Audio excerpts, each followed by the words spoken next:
that you clicked on this box today to watch this video with us.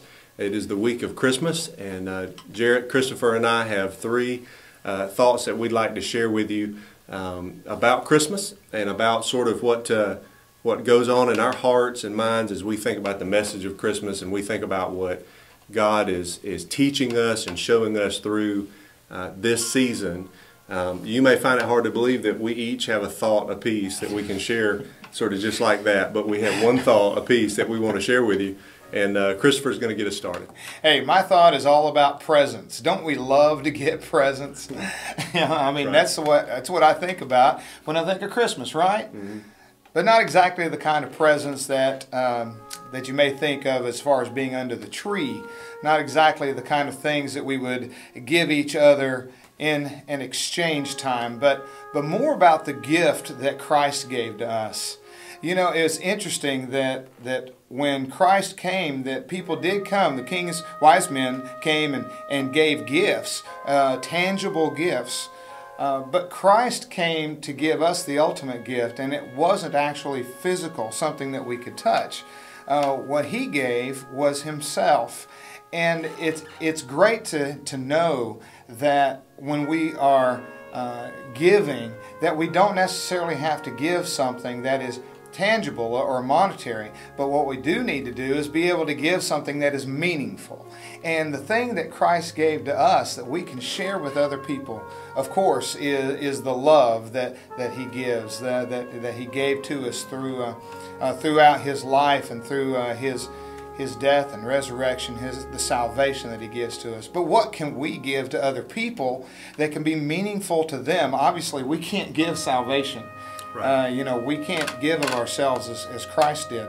But what we can do is we can give somebody a word of encouragement that they need. You know, so many times people are just looking for a shoulder to lean on. They're looking for a listening ear, somebody who they can talk to. They're not necessarily looking for the advice, but sometimes you can give that to them too. But if you just listen to people, that's what they want and that's what they need. And because of that, or through that, we can also give them the message of hope through Christ our Savior. So I would challenge us this Christmas to make sure to give people those types of gifts, not just the monetary things, but give people encouragement, give people someone who they can come to in their time of need. Yeah, that's good.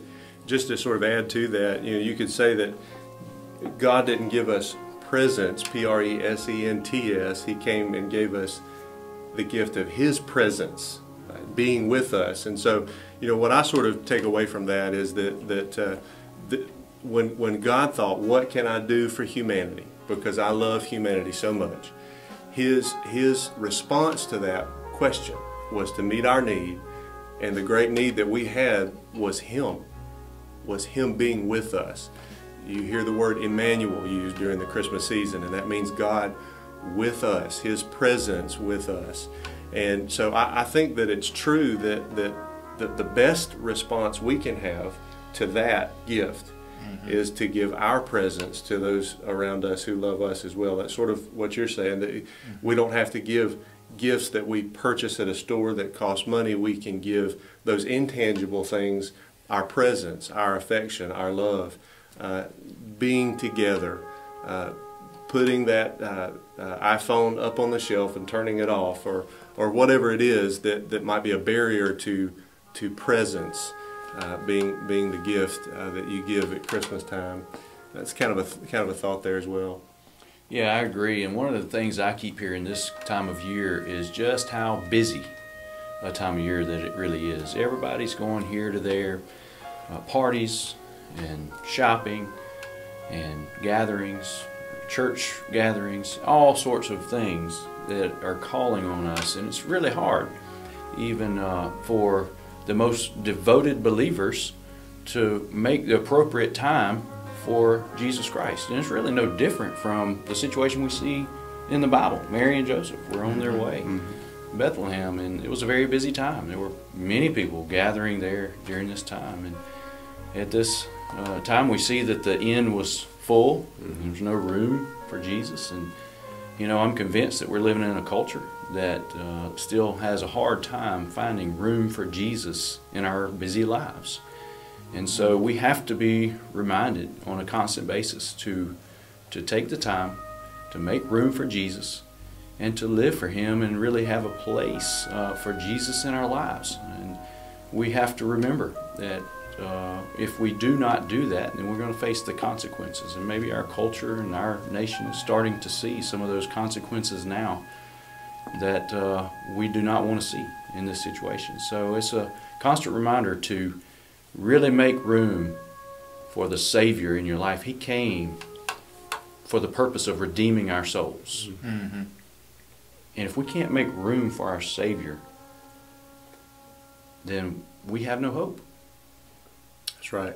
So we need to make room for His presence in our life. And He did. He did not give us tons of physical gifts that we can point to, that we can touch, and that we can handle, and that we can pass around. He gave us Himself. And the miracle of the Scriptures is Christ in us. That's our hope of glory. And so when we give our presence with Christ in us, we give God's presence to people who are around us, to the people we love. Well, we sure hope that this has been meaningful to you.